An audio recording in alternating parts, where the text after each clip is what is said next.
오늘은 열왕기상 9장 1절에서 9절의 말씀을 본문으로 제사함의 비밀 세 번째 시간으로 예수 이름과 성전과 예수 이름이라는 제목으로 함께 은혜를 나누고자 합니다.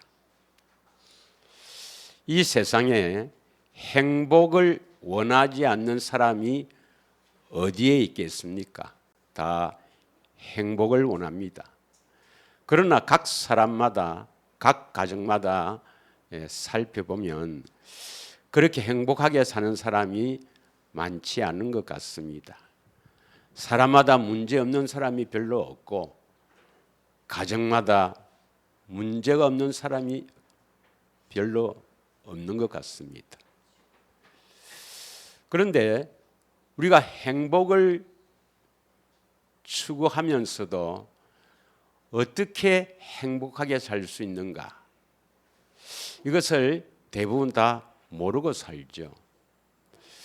철학자들은 이 인간의 문제가 어디에서 왔으며 우리가 어떻게 살아야 행복한 삶을 살 수 있는가? 이것을 인간의 지식으로 많이 연구를 하지만 그러나 우리는 피조물이기에 오직 하나님께서만 그 답을 가지고 계시는 것입니다. 하나님께서는 아주 우리 인간의 문제가 어디에 있으며 어떻게 하면 행복하게 사는가 아주 한 절에 정확하게 말씀합니다.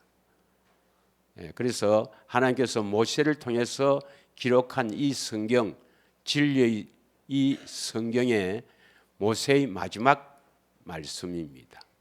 신명기 33장 29절의 말씀이죠. 우리 다 같이 한번 읽겠습니다. 시작. 이스라엘이여, 너는 행복한 사람이로다. 여호와의 구원을 너같이 얻은 백성이 누구냐? 그는 너를 돕는 방패시요 내 영광의 칼이로다. 내 대적이 내게 복종하리니 너가 그들의 높은 곳을 밟으리로다. 이스라엘이여, 너는 행복한 사람이로다. 왜 행복한 사람이랍니까? 여호와의 구원을 얻었기 때문이죠. 구원을 얻은 사람은 행복한 사람이다. 하나님의 말씀이고 진리니까 정말 구원을 얻은 사람은 행복한 사람이라는 행복한 사람이 맞아야 합니다. 되어야 합니다. 그런데 대부분의 교회는 십자가에서 내 죄를 대신해 죽으신 예수님을 믿고 구원을 받는다. 그래서 내가 십자가에 대속하신 예수님을 믿기 때문에 구원받았다. 그럼 그 사람은 행복한 사람이 돼야 되는데 그렇지 않는 것 같습니다. 그러면 그 사람이 잘못됐는지 하나님 말씀이 잘못됐는지 둘 중에 하나인데 하나님 말씀은 진리이기 때문에 그 사람이 잘못된 겁니다. 우리가 예수를 믿는 것은 행복하게 살다가 영원히 행복한 나라에 가기 위해서 예수를 믿는 것이지 이 땅에 고통받고 힘들어 살다가 그래서 천국 간다. 그건 거짓말입니다. 이 땅에 내가 천국 되어 살지 않으면 구원을 받아 행복한 사람으로 살지 않으면 천국을 갈 수가 없습니다. 믿으시죠? 그럼 인간의 문제는 어디서 왔는가?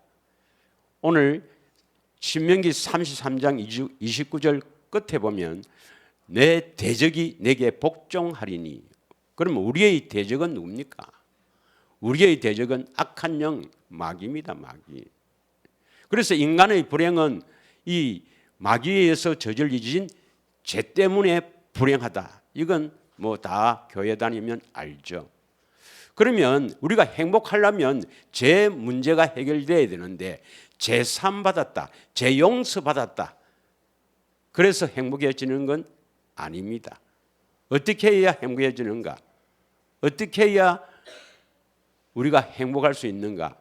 마귀를 밟아버려야 돼요. 내게 복종하리니 너가 그들의 높은 곳을 밟으리로다 했습니다. 구원받은 사람은 마귀를 밟아볼 수 있는 그런 능력이 있어야 됩니다. 그 능력은 내게서 오는 것이 아니고 오직 내 안에 계신 예수님께로 오는 것이죠. 믿으십니까?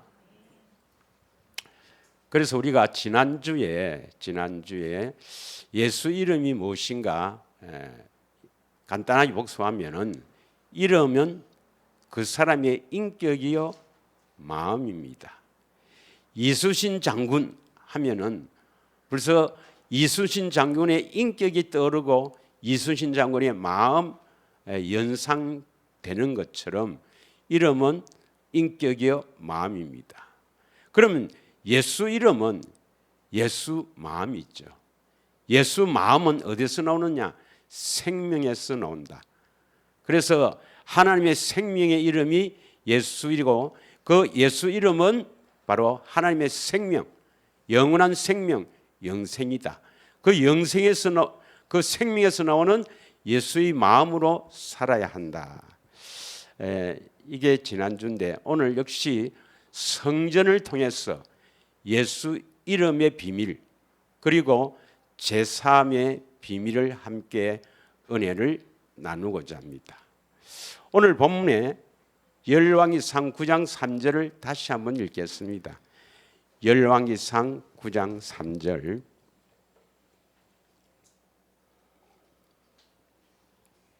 다시 한번 읽겠습니다. 시작.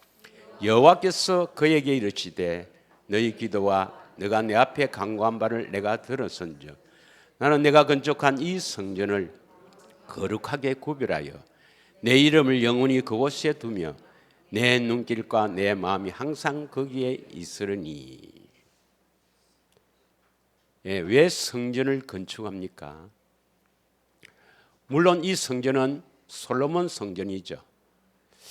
이스라엘 역사를 보면 이 솔로몬 성전이 무너지고 스룹바벨이 성전을 지어지고 또 스룹바벨의 성전이 무너지니까 헤롯 성전이 지어지는 그러한 성전의 역사를 보는데 왜 하나님께서 성전을 지으시라 하죠?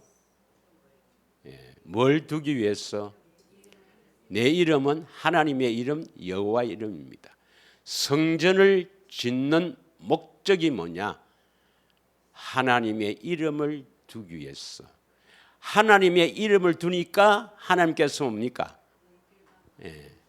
내 눈길과 내 마음이 항상 거기에 있으리니. 거기는 정확하게 어디입니까? 하나님은 하나님의 이름에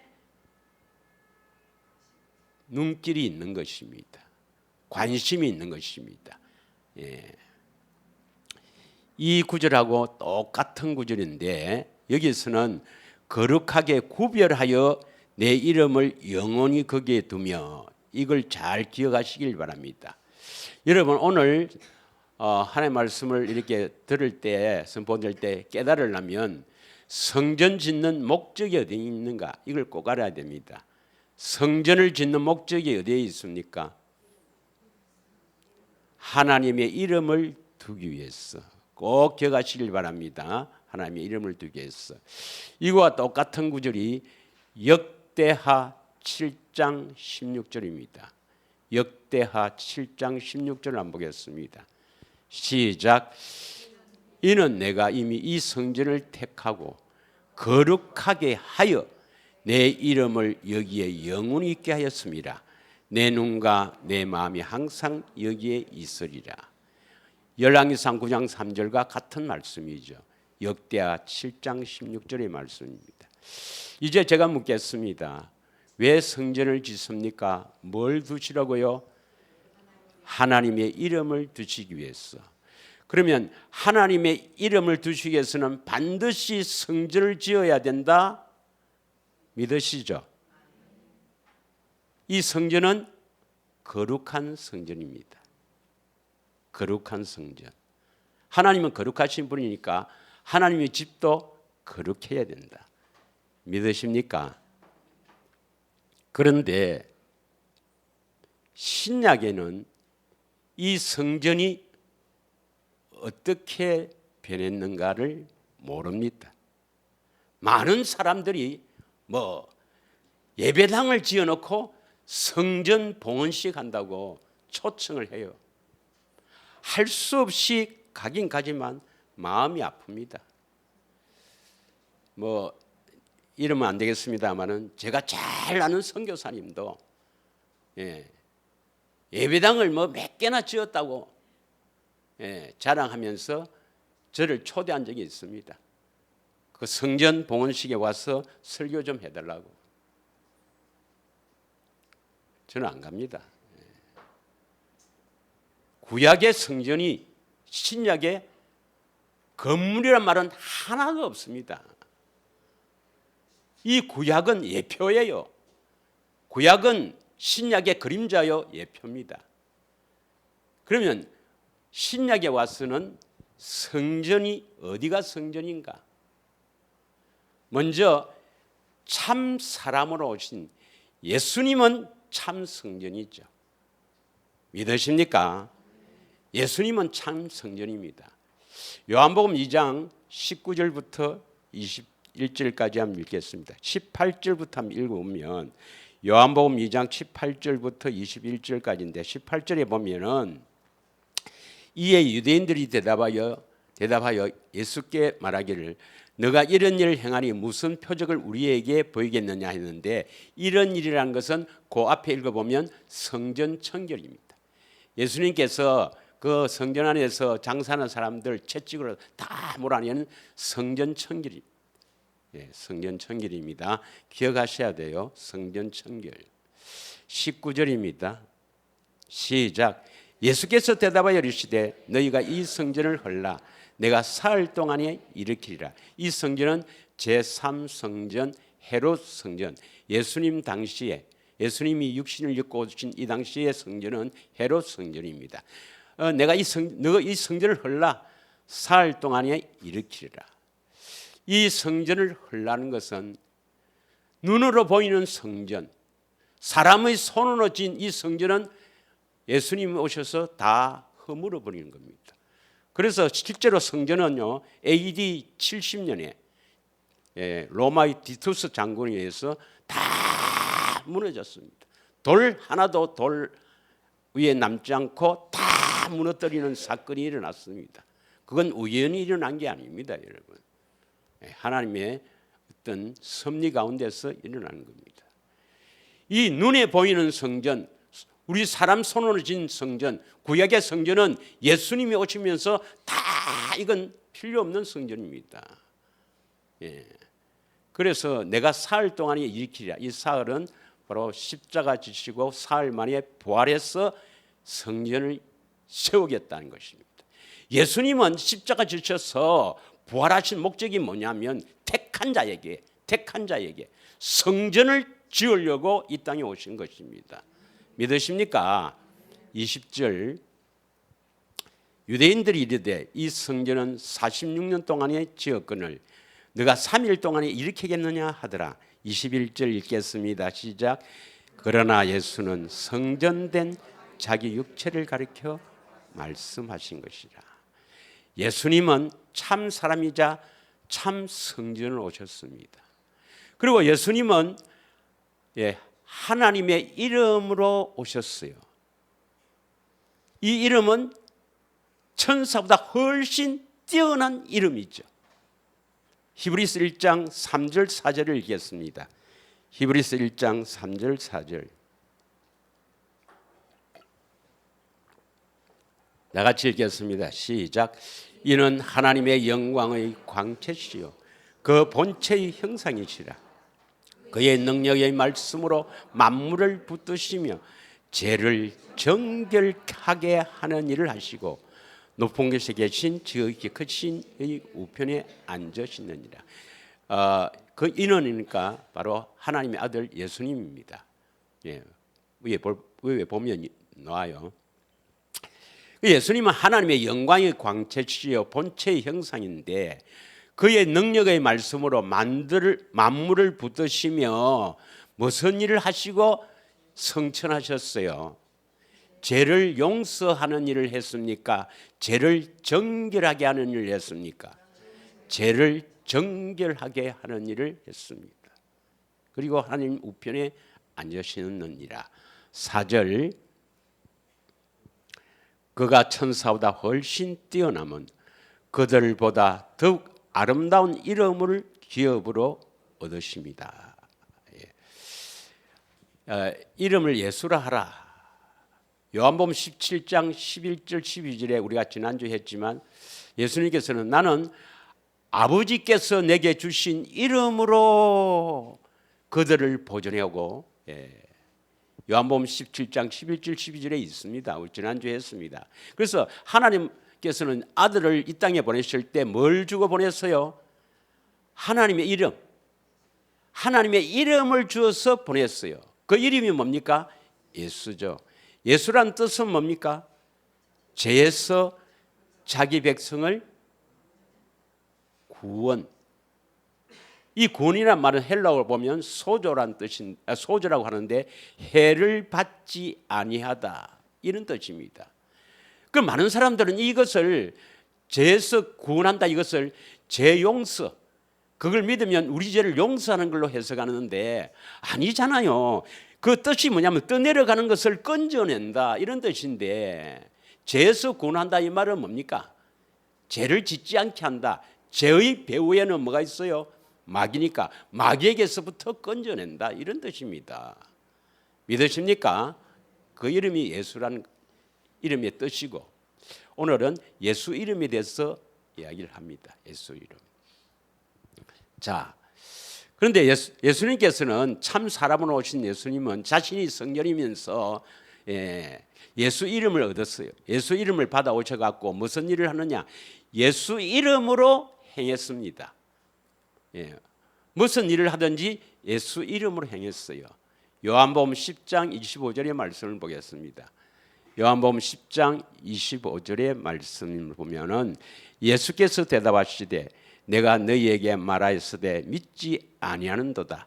내가 내 아버지의 이름으로 행하는 일들이 나를 증거하는 것이거늘. 내 아버지의 이름으로 행하는 일, 이것이 바로 나를 증거한다 이렇게 말씀합니다. 예수님이 하시는 모든 사역은 아버지의 이름으로 행했어요. 아버지의 이름으로. 할렐루야. 믿으십니까? 이걸 잘 기억해 주시면 좋겠네요. 그러면 우리는 어떻나 이 말입니다. 우리 자신이 성전이라는 것은 잘 알죠. 신약의 성전은 예수님이 참 성전이요, 우리도 성전인데 이 성전을 지어야 된다고 말씀합니다. 믿으시죠? 고린도전서 9장 3절에 보면, 고린도전서 9장 3절에 보면, 죄송합니다, 3장 9절, 고린도전서 3장 9절에 보면 너희는 하나님의 집이요, 하나님의 밭이요, 하나님의 집이라 이랬습니다. 하나님의 집을 뭐라 하죠? 하나님의 집을 성전이라죠. 성전. 우리가 성전이라는 겁니다. 택하신 자들에게 성전을 짓게 하시는데, 택하신 자들의 그 자들이 성전이란 겁니다. 그래서 이것을 3장 16절에 보면, 3장 16절, 고린도전서 3장 16절에 보면 잘 아시죠? 다 같이 읽겠습니다. 시작. 너희는 너희가 하나님의 성전인 것과 하나님의 성령이 너희 안에 계시는 것을 알지 못하느냐. 17절입니다. 17절 시작. 누구든지 하나님의 성전을 더럽히면 하나님이 그 사람을 멸하시리니 하나님의 성전은 거룩하니 너희도 그러하니라. 우리가 성전인데 이 성전은 뭘 두기 위해서라고 배웠습니까? 하나님의 이름을 두기 위해서입니다. 그럼 하나님의 이름을 두기 위해서는 조건이 있죠. 성전은 거룩하다. 성전은 거룩한 곳입니다. 믿으십니까? 그러면 우리가 성전인데 하나님의 이름을 두기 위해서는 반드시 조건이 뭐죠? 거룩해야 됩니다. 거룩해야만 하나님의 이름을 두세요. 믿으십니까? 그래야 하나님의 이름을 두셔야, 하나님의 이름이 있어야 하나님의 이름을 믿고 하나님의 이름을 부를 수가 있는 겁니다. 자, 그러면 우리가 거룩한 사람이 되어야 되는데 베드로전서 1장 15절 16절에 보면은 하나님께서는 내가 거룩하니 너희도 거룩하라. 너희는 모든 행실에 거룩한 자가 되라. 이렇게 말씀하세요. 왜 우리에게 거룩한 자가 되라 합니까? 왜 우리가 거룩해야 됩니까? 뭘 두기 위해서? 성전이 지어지면 바로 하나님의 이름을 두시고 하나님이 나타났어요. 여러분 오늘 본문을 다시 읽어보면 집에 가서 읽어보세요. 이제 솔로몬이 성전을 다 지으니까 기본에서 나타났던 그 여호와께서 이제 성전을 다 지은 솔로몬에게 나타나서 축복하는 거예요. 믿으십니까? 예수님이 여러분 안에서 나타나려면 성전을 지어줘야 돼. 거룩한 사람이 돼야 돼. 믿으십니까? 그러면 다시 묻겠습니다. 성전을 지었다, 거룩한 사람이 되었다, 뭘 두기 위해서? 하나님의 이름을 두기 위해서. 꼭 기억하십시오. 로마서 6장 22절입니다. 오늘 본문에 열왕기상 9장 3절과 로마서 6장 22절을 딱 기억하면 예수 이름이 뭔가 딱 나옵니다. 예수 이름이 뭔가. 예수 이름에 대해서 꼭 여러분이 알고 싶고 설명하려면 두 구절을 딱 갖다 대놓고 비교하면 돼요. 뭐 비교하랍니까? 열왕기상 9장 3절 또는 역대하 7장 16절하고 로마서 6장 22절하고 딱 두 절을 갖다 대놓고 비교하면 예수 이름, 하나님의 이름이 뭔지 딱 나옵니다. 자, 열왕기상 9장 3절에는 우리를 거룩하게 해서 뭐 둔다 했어요? 하나님의 이름, 예수 이름을 두신다 했죠. 예수님 꼭 기억하십시오. 자, 로마서 6장 22절을 다 같이 읽겠습니다. 시작.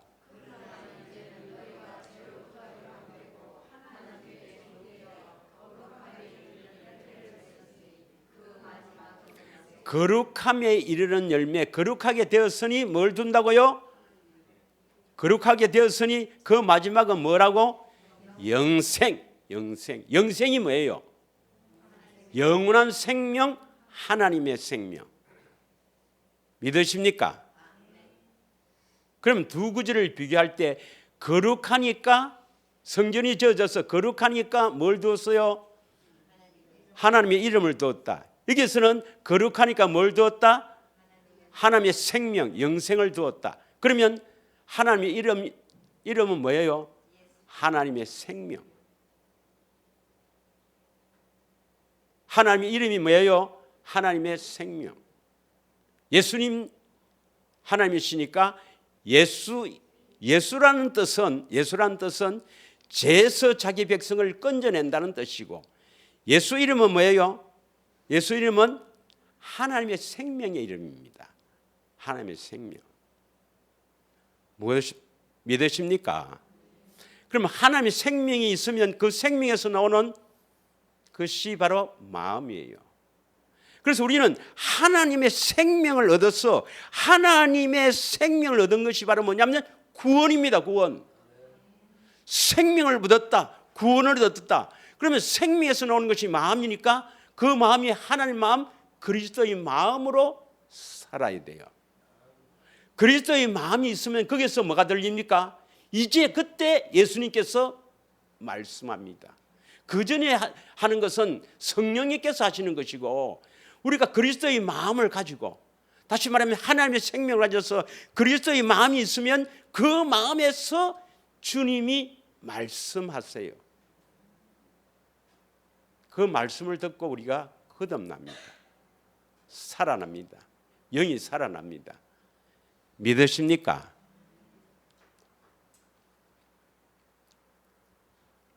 요한복음 12장 13절을 읽겠습니다. 요한복음 14장 죄송합니다. 14장 13절. 14장 13절 시작.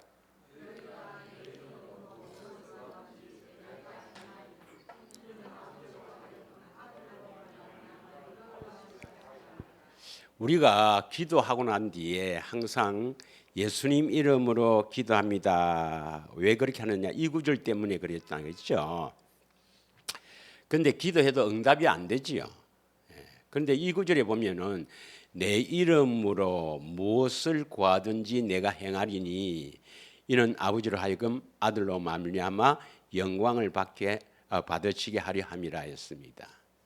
그래서 내 이름으로 무엇을 구하든지 내가 행한다.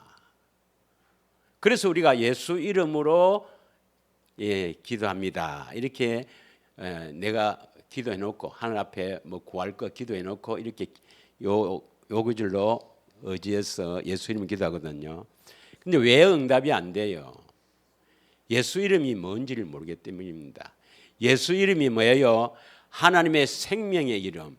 하나님의 생명에서 나오는 것이 뭡니까? 하나님의 마음, 예수 마음이지, 그리스도의 마음이지. 여러분이 그리스도의 마음으로 딱 살면 행복합니다. 예수님은 이 땅에 살 때 하나님께서 사람이 되어 오셔서 그 그리스도의 마음 예수님이니까 예수님 마음으로 살 때 불행했겠어요? 행복했겠어요? 예수님만큼 행복한 사람이 어디 있겠어요? 참 사람이. 믿으십니까? 행복하게 살았겠죠. 행복하게. 그 행복하게 살면서 하나님의 뜻을 이루고 하나님의 뜻을 이루는 일을 했어요. 행복하게 살면서. 그 우리에게도 행복하게 사는 방법이 뭐예요? 예수 이름, 하나님의 생명을 얻어서 그리스도의 마음으로 살면은 첫째, 원수 같은 남편이 아주 백마를 탄 왕자로 보인다. 저 잔소리하고 저 미워 죽는 저 마누라가 가장 이쁜 섹시로 보인다. 가족들이 다 아주 좋은 사람으로 보여야 됩니다, 여러분. 그게 구원받은 사람입니다.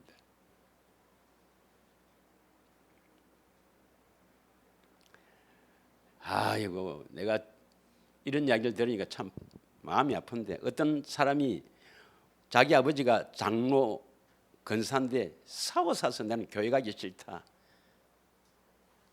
천지입니다, 천지. 구원받은 사람이 아닙니다.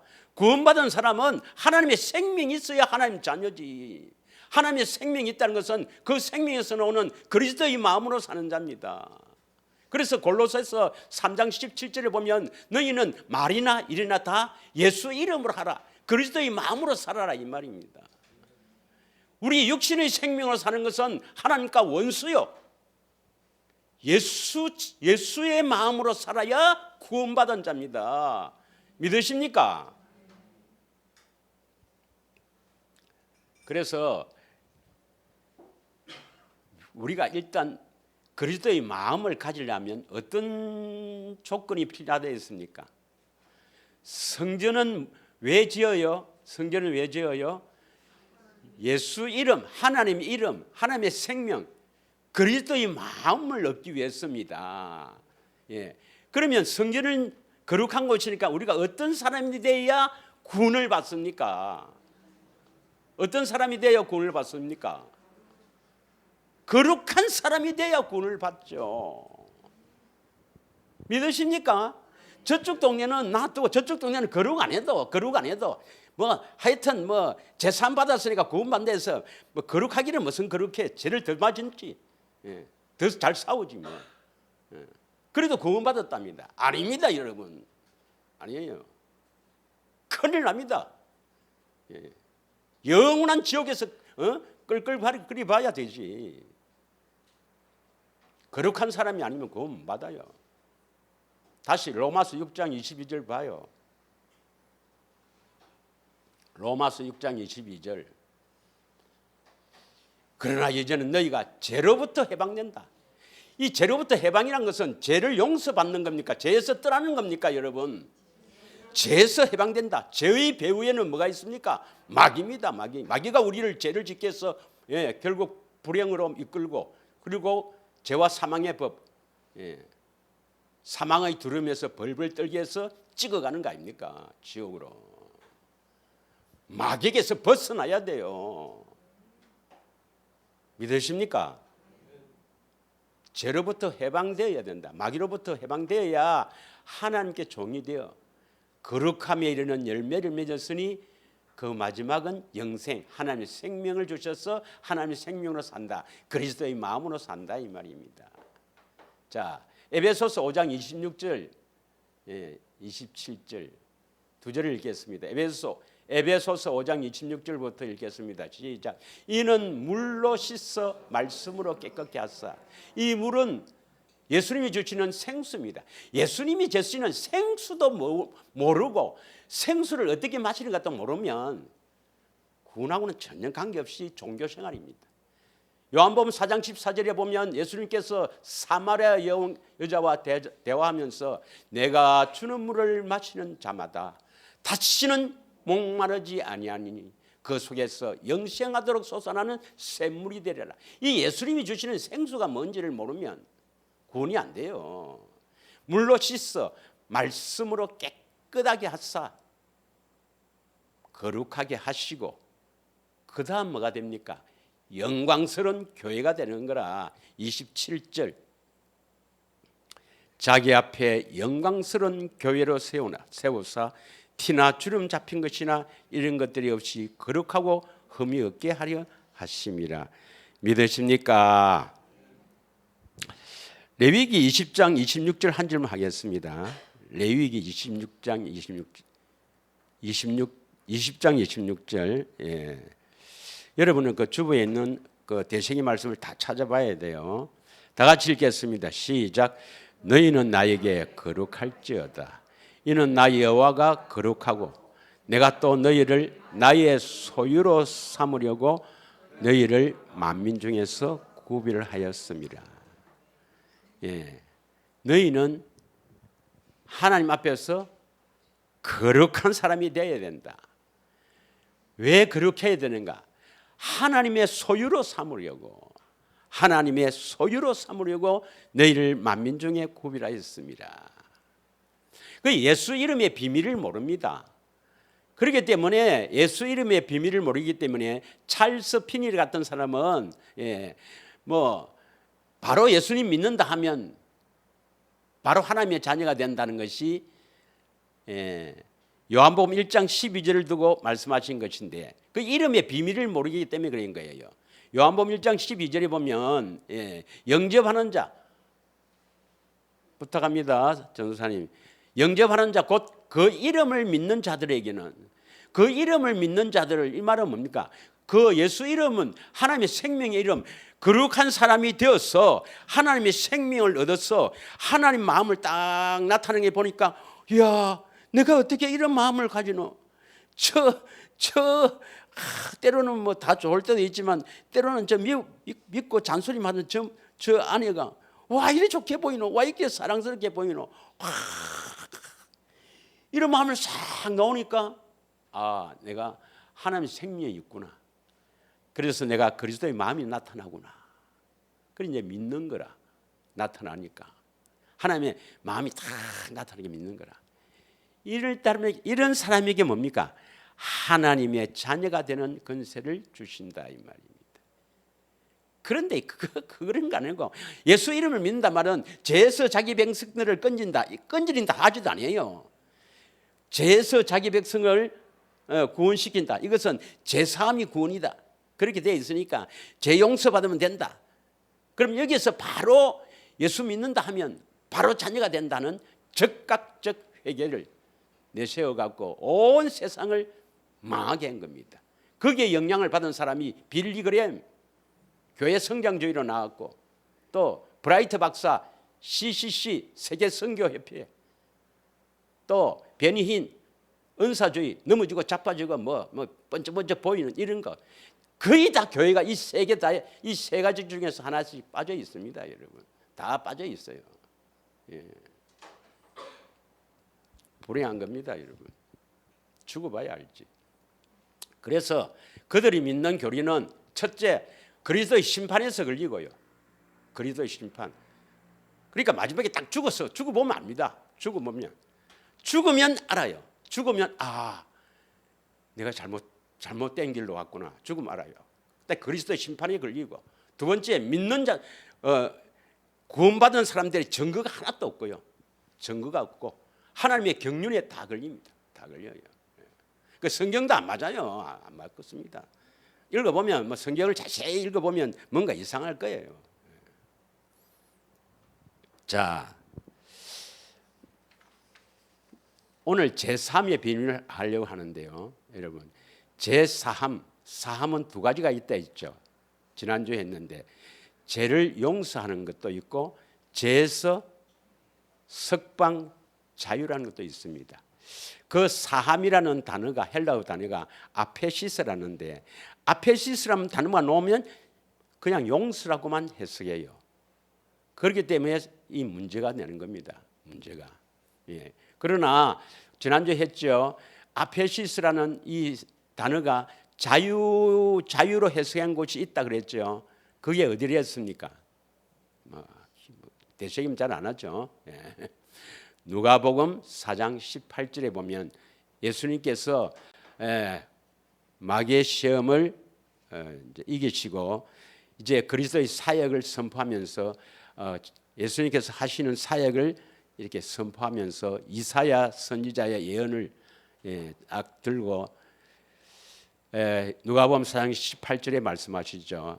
주께서 내게 성령을 주셨으니 이는 가난한 자에게 복음을 전하게 하려고 내게 기름을 부으시고 나를 보내사 포로된 자에게 자유를, 이 자유가 단어가 아페시스입니다. 아페시스. 눌린 자에게 자유롭게, 여기도 아페시스는 단어입니다. 그래서 아페시스 사함이라는 단어가 나오면 용서도 있고 자유라는 뜻도 있습니다. 믿으십니까? 그러면 제사함, 죄에서 자유라고 해석해야 될 세 가지 보게 되겠습니다. 먼저 골로새서 1장 13절 14절입니다. 골로새서 1장 13절 14절을 한번 보겠습니다.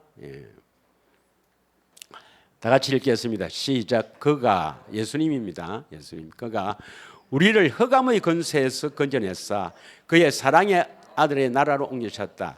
흑암의 권세가 어떤 권세죠? 마귀 권세입니다. 우리 죄와 사망의 법에서 우리를 죄를 짓게 해서 사망의 두름에 살다가 지옥으로 끌고 가는 이 흑암의 권세, 여기에서 건져냈다 이 말은 뭡니까? 건져냈다 말은 여전히 흑암의 권세에 눌려 있으면서 용서하는 겁니까? 거기에서 해방시키는 겁니까? 해방시키는 거죠. 건져낸다 말은 그의 사랑의 아들 나라, 그의 사랑의 아들의 나라, 아들이 예수님이니까 아들의 나라가 어디죠? 그리스도의 나라, 하나님 나라입니다. 어디입니까? 어디? 죽어서 가는 겁니까? 지금 내 안에 하나님 나라가 되어야 됩니까?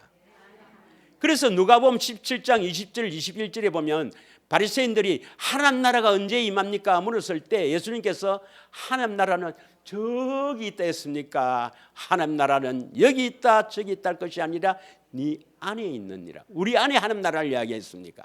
우리 안에 하나님 나라가 세워져야 돼요. 우리 안에 하나님 나라가 세워졌다는 것은 흑암의 권세에서 건져내서 하나님 나라, 그리스도의 나라로 옮겼다 이 말입니다.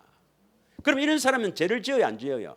하나님 나라가 되어 사는데 죄를 지어요? 예수님도 하나님 나라가 되어 오셨잖아요. 예수님이 죄를 짓습니까? 아니죠. 14절 잘 모르시는 분은 우리가 죄를 안 짓고 살 수 있나 그렇게 하실 건데 성경은 된다고 되어 있습니다. 14절 시작. 그 아들 안에서 우리가 속량 곧 제사함을 얻었다. 이거 신학자들도 대부분의 신학자들도 죄 용서 받았다 이렇게 해석합니다. 여기에 제3은 죄에서 용서겠습니까? 죄에서 자유겠습니까? 죄에서 자유입니다. 위에 있는 13절에도 흑암의 근세에서 하나님 나라, 그리스도의 나라를 옮겼다. 그런 뜻도 있고 그 아들 안에서, 다시 말하면 그리스도 안에서 사는 자가 어떤 자인지 모르죠. 그리스도 안에서 사는 자가. 성경에 보면 신약엔 거의 다 막 제일 많이 나오는 단어가 in Christ, in Christ. 그리스도 안에 많이 나오죠.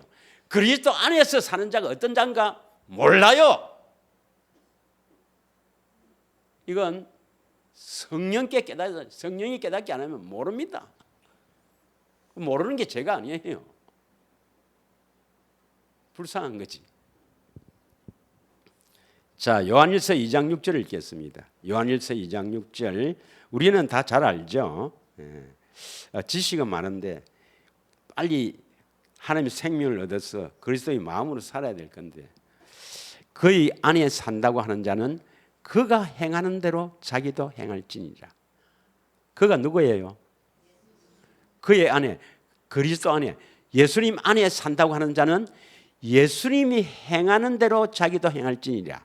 이것을 쉬운 성경에 이렇게 번역을 조금 다르게 한 거 한번 보겠습니다. 쉬운 성경 보겠어요. 시작.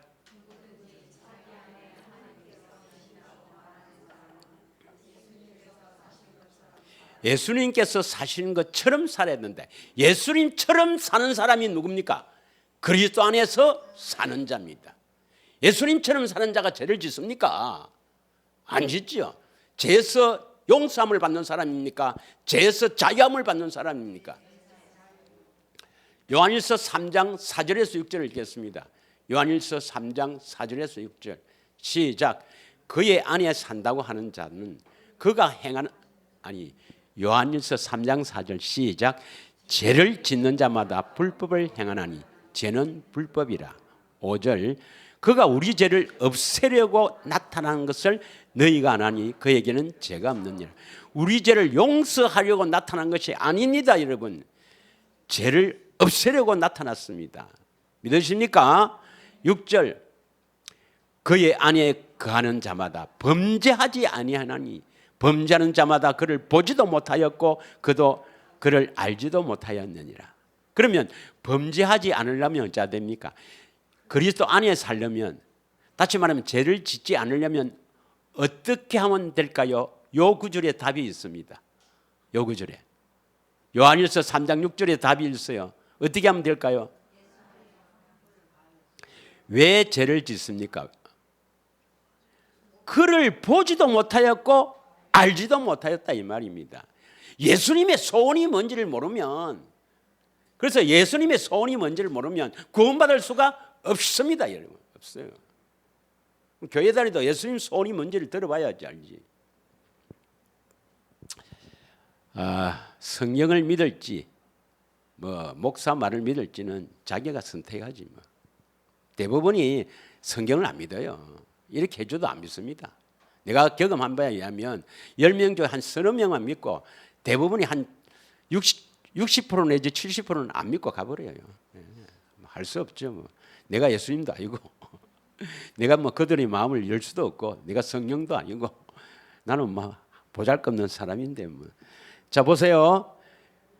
그를, 예수님을 보지도 못하였고 알지도 못하였다.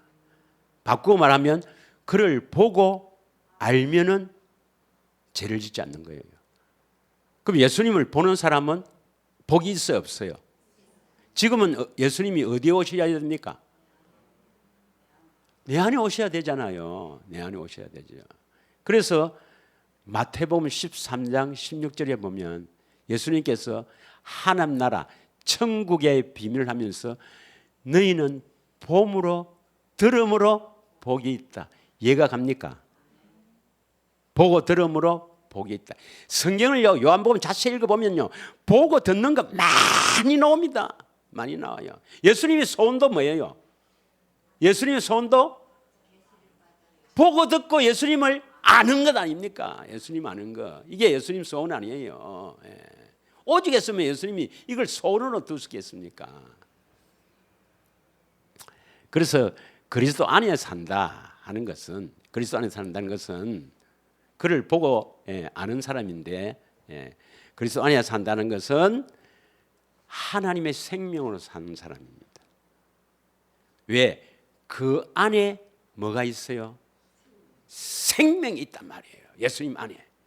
요한일서 5장 11절 12절입니다. 요한일서 5장 11절 12절.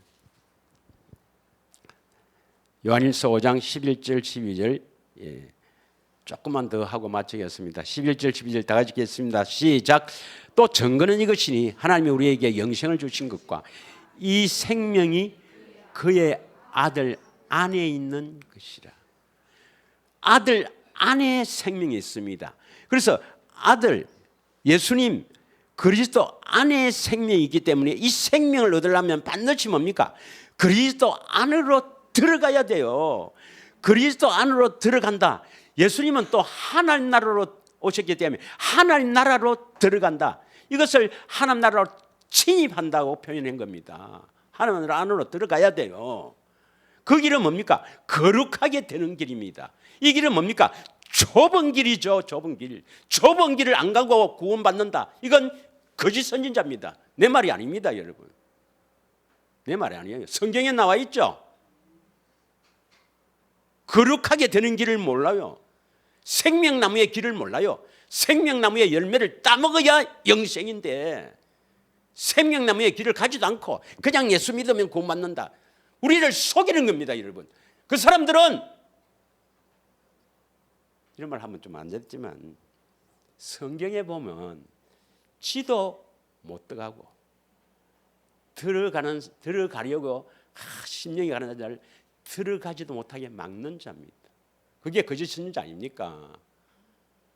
마태복음 7장 13절에서 15절을 한번 읽겠습니다. 사람들은 전부 외모를 보거든요. 외형, 교회 크고 하여튼 뭐 교회 다니다 안 보인다 하면 어디가 있느냐? 거의 큰 교회 다 있어요.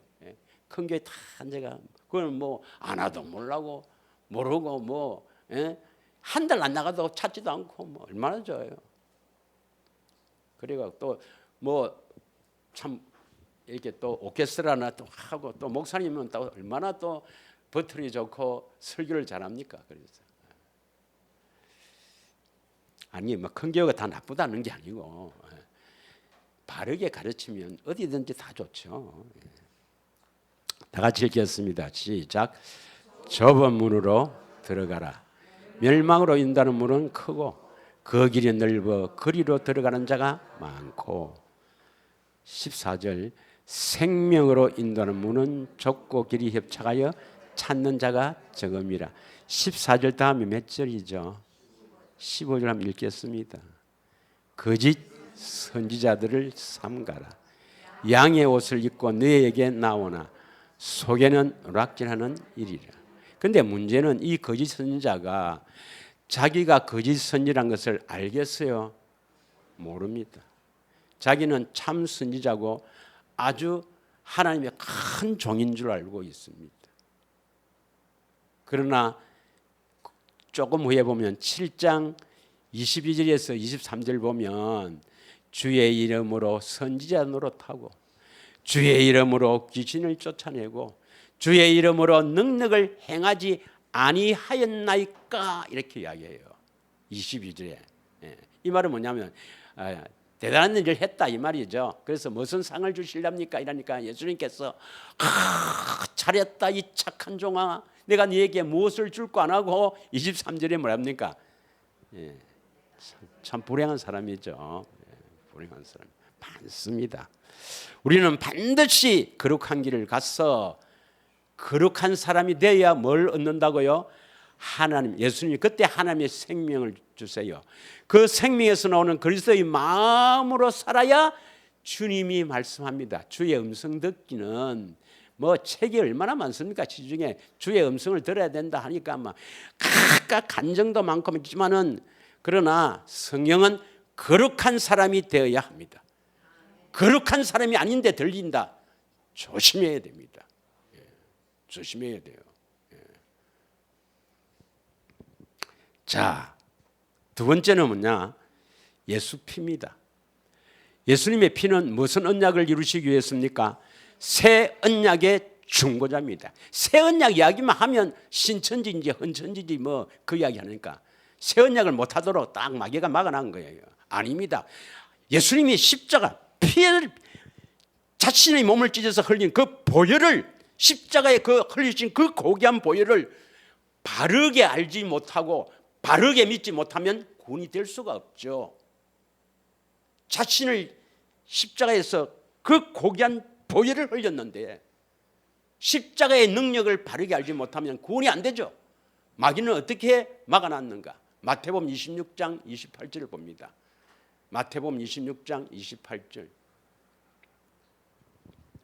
마태복음 26장 28절을 보면 이것은 제 사함을 얻게 하려고 많은 사람을 위해서 흘리는 나의 피, 곧 언약의 피다. 이 구절로 인해서 새 언약은 우리 죄를 용서하는 것이다.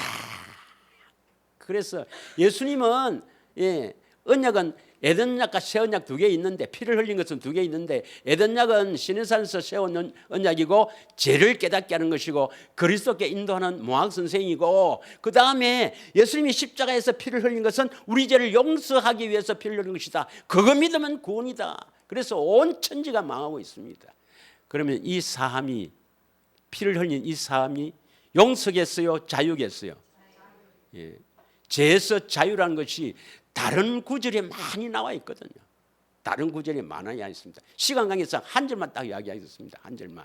요한일서 1장 7절입니다. 요한일서 1장 7절. 그게 뭐 여러 구절이 주보에 나와 있으니까 보시고 다 우리가 몇 번 한 겁니다. 시작.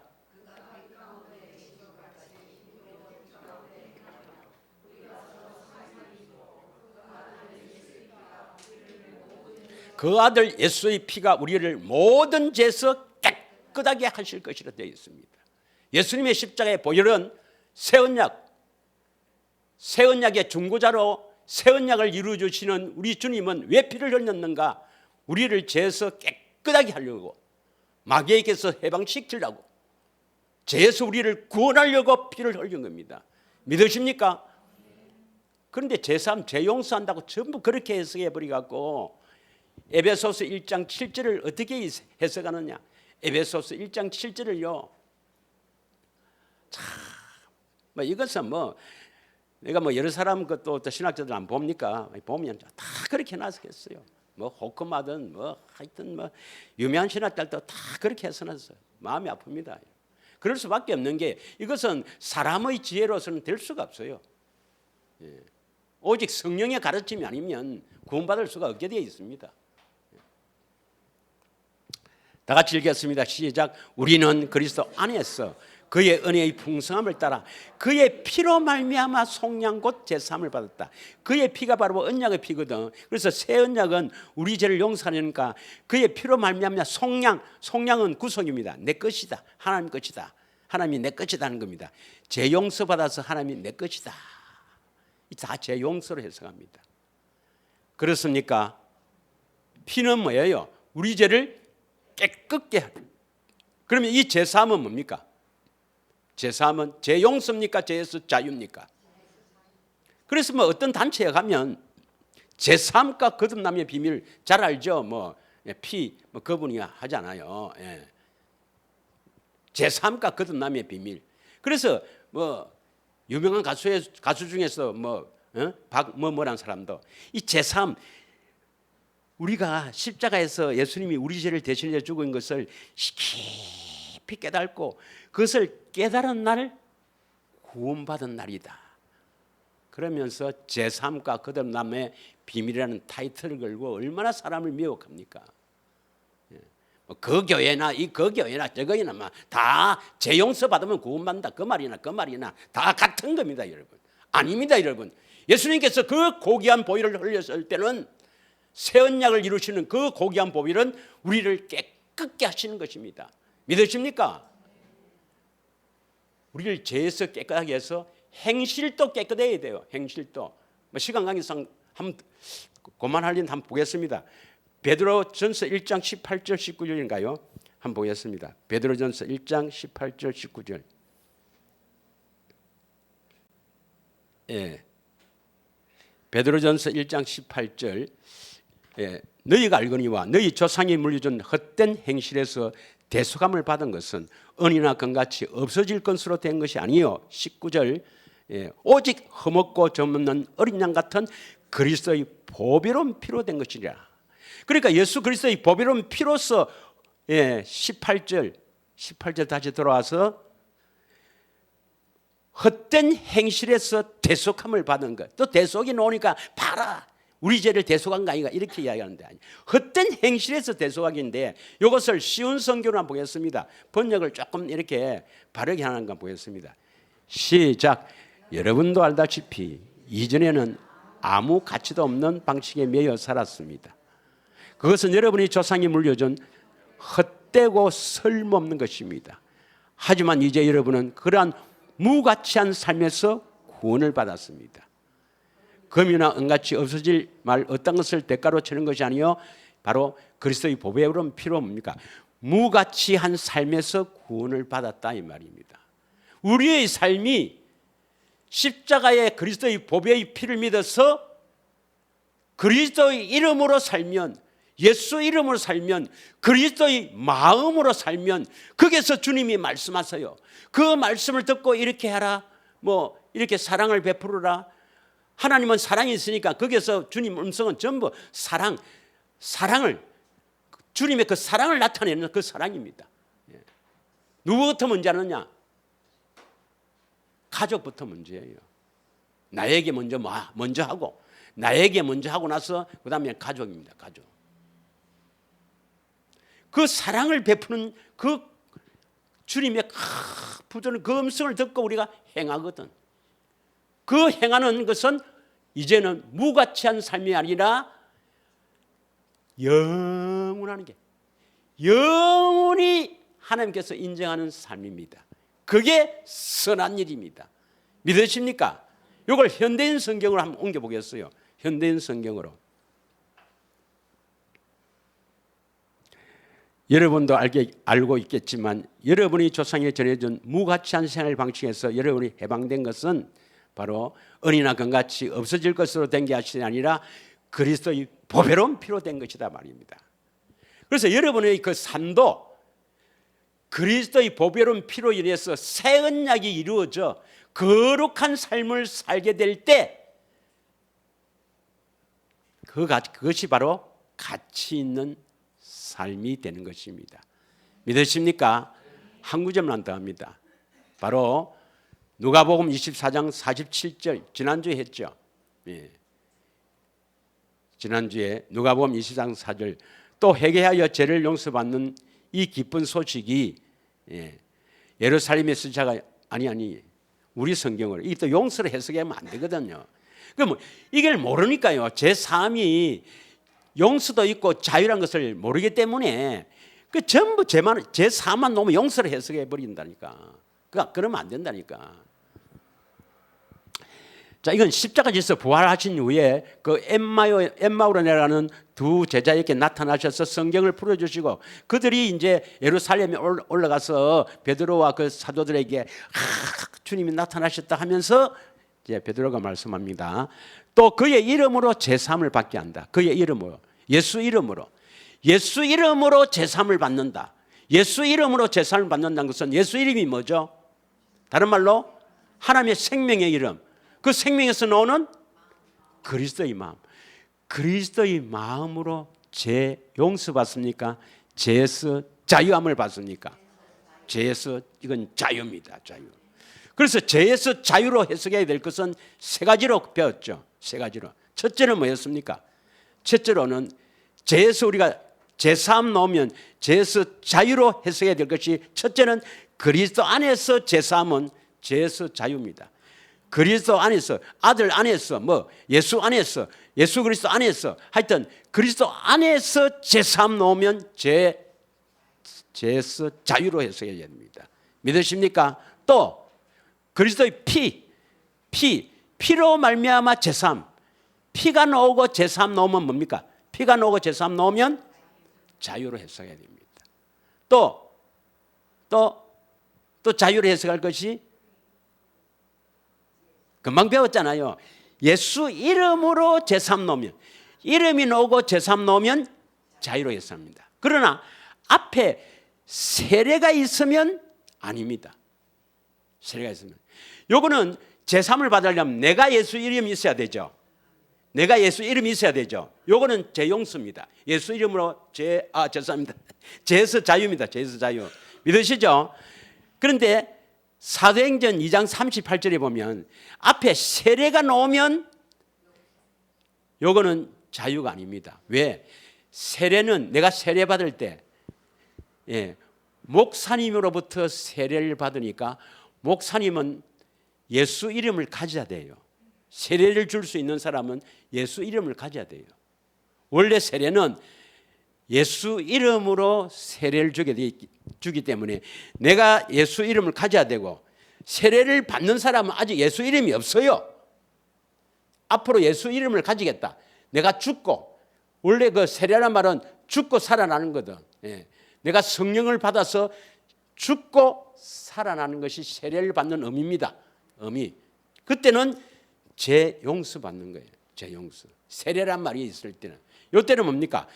베드로가 이랬을 때 너희가 회개하여 각각 예수 그리스도의 이름으로 세례를 받고, 그러면 세례를 받는 사람은 이 세례를 받고 뭡니까? 재용서를 받는 거야. 그럼 이건 세례는 두 사람이 하는 거 아닙니까? 두 사람. 세례를 주는 사람이 있고 받는 사람이 있죠.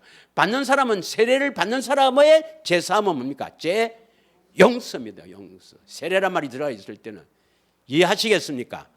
예. 그래서 성경을 읽을 때 자세히 읽으면 의미를 알게 됩니다. 믿으십니까? 반드시 우리는 성전이 지어져야 하나님의 이름을 두는 겁니다. 성전이 짓는다는 것은 뭡니까? 거룩한 사람이 되어야 하나님의 생명, 하나님의 이름을 두시는 거예요. 자, 성전은 어떻게 짓는가? 다음 주에 합니다만은 결론이 뭡니까? 내 마음대로 짓는 게 아닙니다. 모세에게 성전 지으라 할 때 네 모세 네 마음대로 지으라 이렇게 안 되어 있습니다. 보여주시는 대로 짓습니다. 우리도 성전을 지으려면 참 성전이신 내 안에 계신 그리스도를 보아야 성전을 지을 수가 있습니다. 그래서 보는 자가 복이 있는 겁니다. 한 주간에도 꼭 경건의 훈련을 통해서 그리스도의 그 사랑을 받고 그리스도를 그 마음을 보고 사는 저와 여러분이 되기를 축원합니다. 이 한 시간 우리가 합심하여 한번 기도하겠습니다.